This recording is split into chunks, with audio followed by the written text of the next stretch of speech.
I would like to welcome you to the Blood of Dawnwalker summer gameplay video.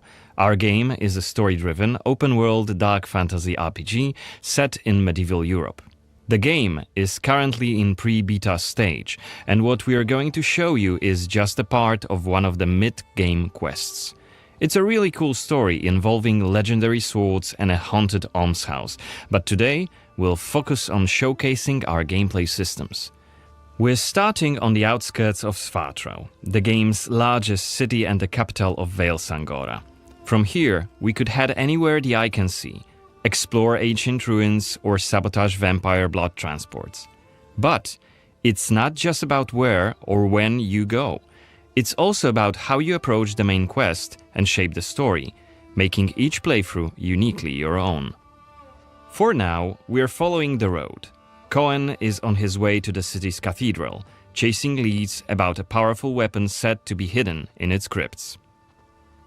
But first, we'll have to deal with some bandits who camped out by the main road. Traveling through Vale Sangora is never boring. The world is dense with quests, random encounters, and locations steep in lore. This will be a great opportunity to show you our combat system. Our goal was to make the player feel like a real swordmaster who closely observes his enemies. We'll begin this fight by using acrid dust to stun one of the enemies. Now, when you attack, you choose one of four directions: up, down, left or right, in order to hit the opponent where he's unable to parry. And similarly, when defending, you have to take note of the enemy's intent and the direction of the attack. On the left side of the screen, just above Coen's health, you have activation charges that will be filled in with each successful attack, block and parry. Once they are full, you can use one of the active abilities which allow you to take a more tactical approach to fighting. We started the fight by throwing some acrid dust. And now let's cast Burning Blood. It's a hex which boils the enemy's blood and burns their skin, dealing physical damage over time. Alright, time to finish this fight. Let's use the final activation charge to cast the artery attack, which actually decapitated the last opponent. Our hero quickly dispatched the bandits, so let's loot a few items they've left behind and open the inventory. First of all, let's replenish our health by eating something, and then take a closer look at this cool-looking weapon we just picked up. Ah, it has better stats than our current weapon, so let's equip it right now. We've also leveled up, so let's use this opportunity to spend the newly acquired skill point in one of Coen's skill trees. The skills in the Blood of Dawnwalker are divided into 3 trees, one for human, one for vampire, and one shared between the two. We also have an active abilities panel. We can use it to unlock additional abilities to use during combat. Note that during the day, the health bar is not regenerating. You need to find consumables like the one we've just eaten. The hexes we've just used also consume some of Coen's health. Be aware of that. The way our magic system works, there's always a price to pay for manipulating reality. But we can make it sting a bit less. Let's level up the Frugal Witchcraft skill, so next time we'll cast a hex, it'll consume fewer of Coen's health points. Now that we've wrapped up the encounter with the bandits, we can be on our way to get inside the city. Right now, Coen hasn't done enough to ruffle the vampire lord's feathers, so the gods will just wave us through. But the more damage you cause, the more suspicious and aggressive they'll become. So when you play the game yourself, you'll have to decide whether you want to challenge the vampires openly, or lay low until you're ready to strike and surprise them. It's even bigger than I remembered. And it's grander than before. They're putting in new stained glass. The Knyaz doesn't deny the old faith. Out of my face. This is the rich district of the city, Silberkreis. There's also Altermarkt, Neustadt, and the Middens. Each of the boroughs has its own feel and character. Get your stinking ass out of here. I was just passing through, I swear. I got tired. and sat down and started begging. Looming high over the city is Brancis's castle, Greifberg. He took it over when he slaughtered the human ruler of the valley, Skender, as shown in the trailer we shared with you earlier in January this year. In order to complete the main quest and save your family, you'll have to storm the castle, alone or with help of friendly NPCs. We could do it right now if we wanted, but it would be super challenging. No more drink for you, my friend. Go home. Oh, let me. I just want to. Oh, let me in. You made a mess, and it's not that kind of inn. Let's check the map. The cathedral is really close. There's plenty of other places to see and things to do here. A couple of inns, a medic, a blacksmith, an armorer, and other merchants. You can see that not only the vampires came out of the shadows. This creature on the right is called an Uriash. Look around, especially at night, and you'll learn humans have lots to fear, not just the vampires.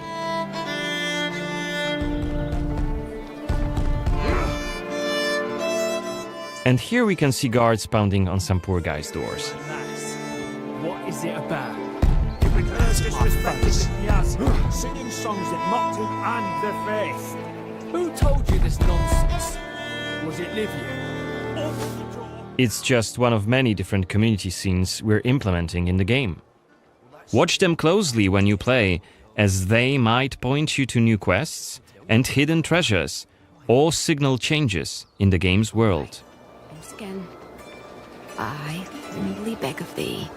I humbly... Ouch! I don't want to say it, Mum. It's a prayer. It's what we have to say. Go on. I humbly beg of thee, protect him and Thou hast sent forth. Okay, we are at the cathedral gates. Again, since Coen isn't yet wanted by the vampire regime, and it's daytime, we can simply walk inside.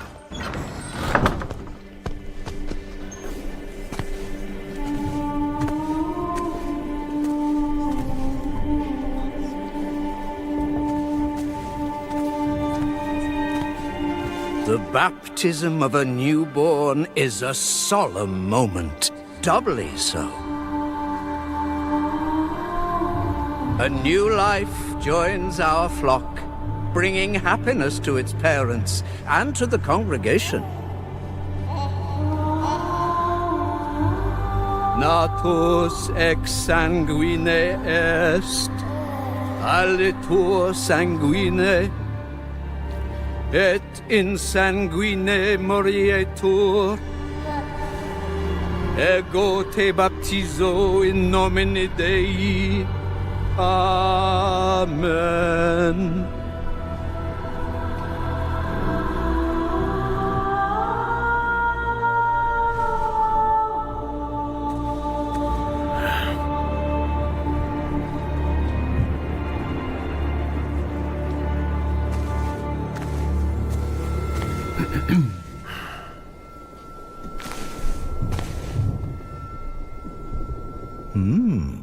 Don't I know you from somewhere, young man? Laslia, maybe? I'm sorry, but you must be mistaken. Am I? Perhaps. Perhaps. My memory isn't what it used to be. Come with me. I'll take your confession. Thank you, but I have no need for confession. Ah. So you deem your conscience clear? I wouldn't go that far.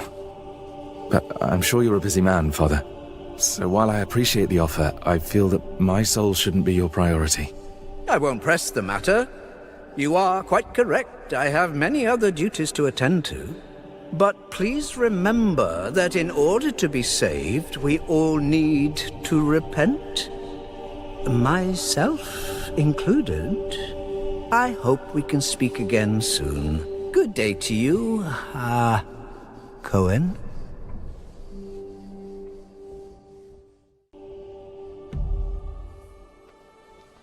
What we saw right here was just one of many cutscenes we recorded for the game, which smoothly transitioned into a dialogue scene.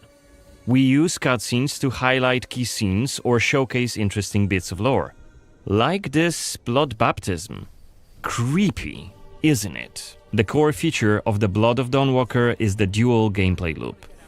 Remember, Coen may be a human during the day, but he turns into a vampire at night and has a different set of skills at his disposal. And this is just one variable that affects our quests.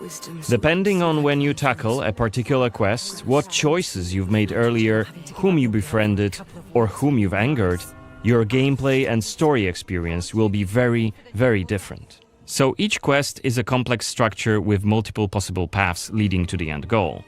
We maximize players' freedom and agency, offering you a narrative sandbox to play in. I wonder what secrets may be concealed up there, just beyond Coen's reach. And how do we get there? It's impossible to do during the day, but come night, it's an entirely different story. Let us explain what we mean by taking our current quest as an example. During the day, we got inside the cathedral without any problems, since it's open for all to see and Coen doesn't yet stand out from the crowd. The scaffolds, though, are outside of his reach. But climbing them won't be a problem for the vampire, who has many more exploration abilities at his disposal.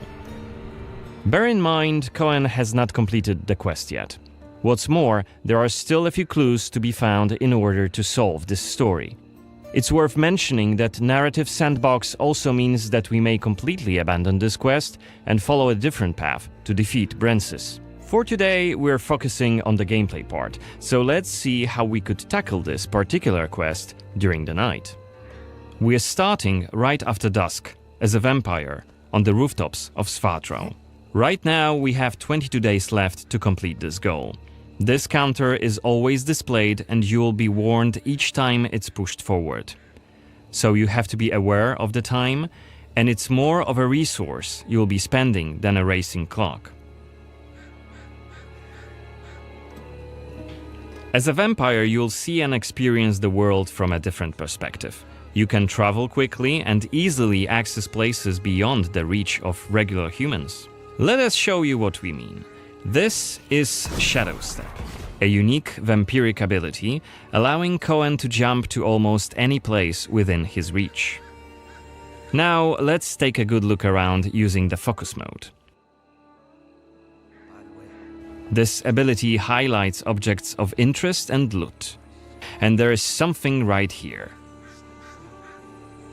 This time it's just some items to grab, but on other occasions, who knows, you might come across a hidden quest. Looks like our health is quite low.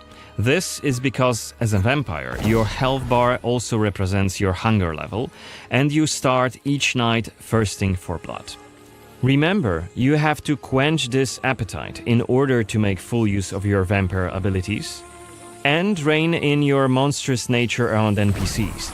Otherwise, you may end up draining someone important, which may lead to unpredictable consequences. We'd better feed then. Maybe on someone who is standing all alone. Like this drunkard. Let's grab him and use Voracious Bite ability. Unless you lose control due to hunger, you get to decide how much blood to drink.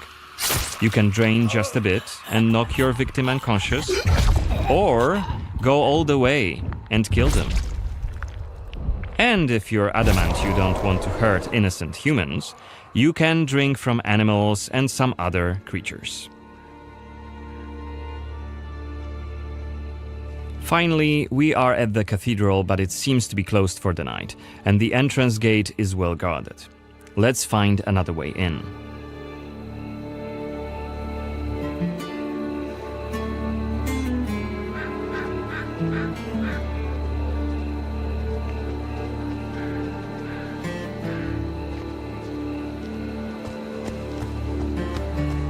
Shadow Step is not the only vampiric ability you're gonna learn during your playthrough. Coen can also use Plane Shift to scale walls and even ceilings smoothly. This will allow us to explore every nook and cranny of the cathedral.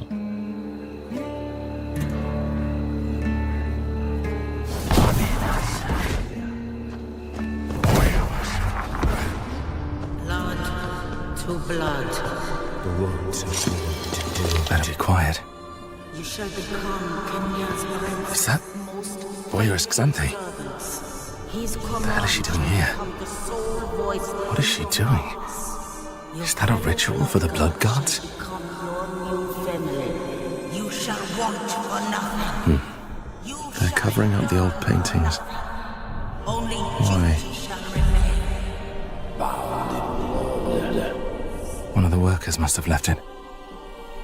Seems that the cathedral complex is quite big. The main building, cloisters, inner courtyard. The entrance to the crypt could be anywhere. Won't get anything done just standing around. Still. This was a scene investigation, a mechanic we used to zoom in on and showcase key clues. This time we had a chance to learn more about the vampire's plans. Looks like they're keen to cover up the old frescoes, so that's something we could take a look at.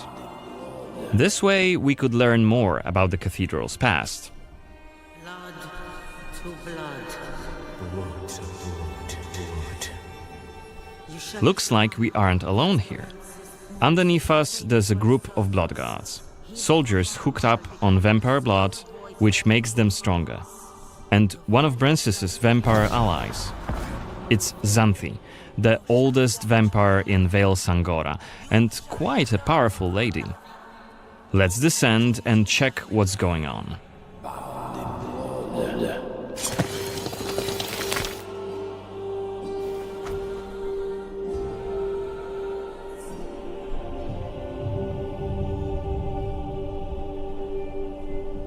Don't think I don't see you skulking in the shadows. Come out!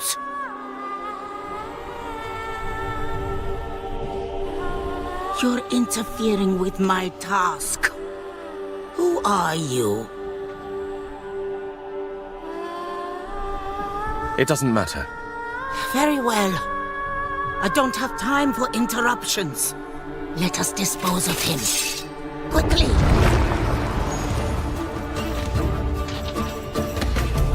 You've withstood it. Fascinating. Coen is using his claws to attack when in vampire form. Blood guards are dual-wielding opponents. Their attacks are pretty strong.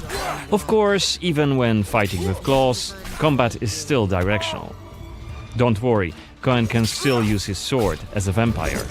You haven't lived long.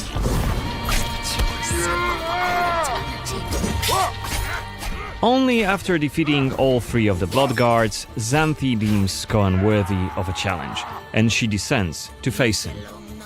She uses her blood control powers to cast a multitude of attacks, like her blood whips, that hit Coen from left and right. Xanthi is protected by a powerful vampire ability. Once her stamina runs out, Coen will have an opportunity to strike and deal some damage. But be careful, cause Xanthi is quick to counterattack and she will also try to restore her blood. Meanwhile, look at the indicator just below her health and stamina. It's a timer for the boiling blood skill that you've seen in the CGI trailer.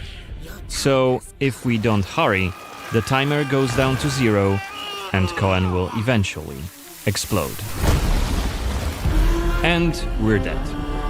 Remember, we were only mid-game here, and Xanthi is one of the game's most punishing enemies. Defeating her right here and right now is very much possible, but it would be hellishly difficult.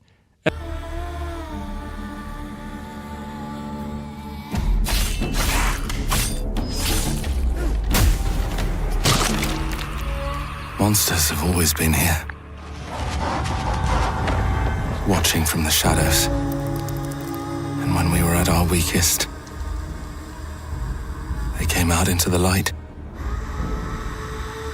We feared for our lives, but we should have feared for our souls instead. The vampires didn't come to kill us. No, they came to rule. turn us into mindless, docile cattle. Not me, though.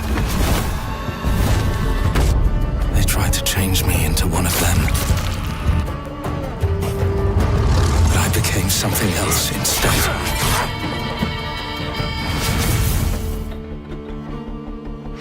Their worst nightmare.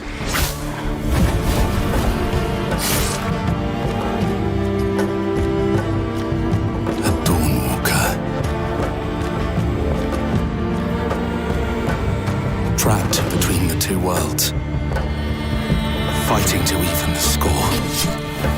Fighting to understand the evil behind it all. He is out there, watching, seeping into you, growing.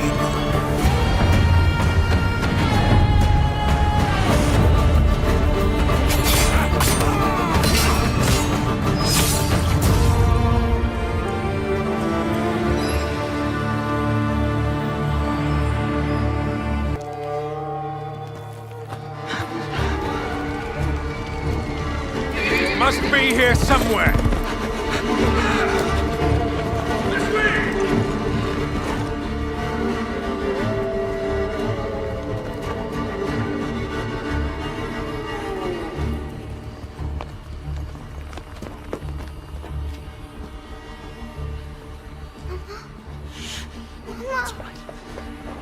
It's all right.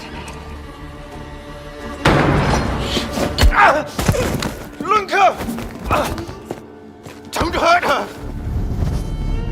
You gave us quite the chase, young. Please, sir. She's just a child! Roderick, remind me, did I make an exception for children? No, sire. No. That would have been foolish, would it not? They spread the plague just as well as adults. And there's only one way to stamp out this sickness. No!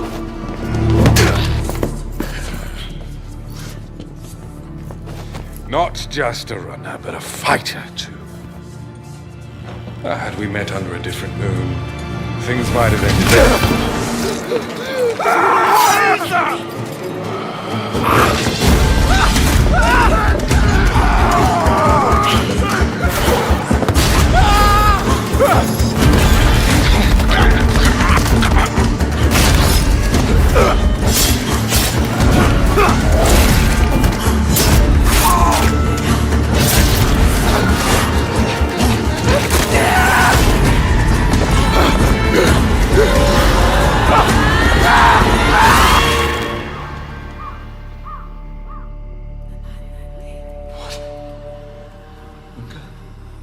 Lunka!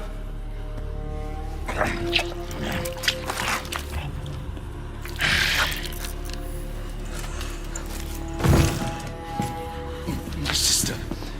She needs help. Fast. Please, let us pass through.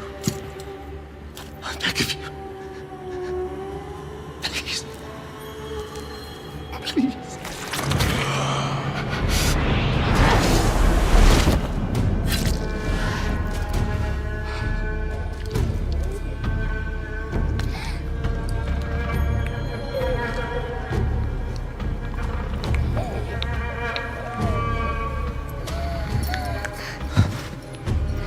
I don't know. How? I am life. I am death. I am everything in between. I have been watching your little valley. Pestilence, famine, killing. Blood spilled carelessly, like water. Things will be different now.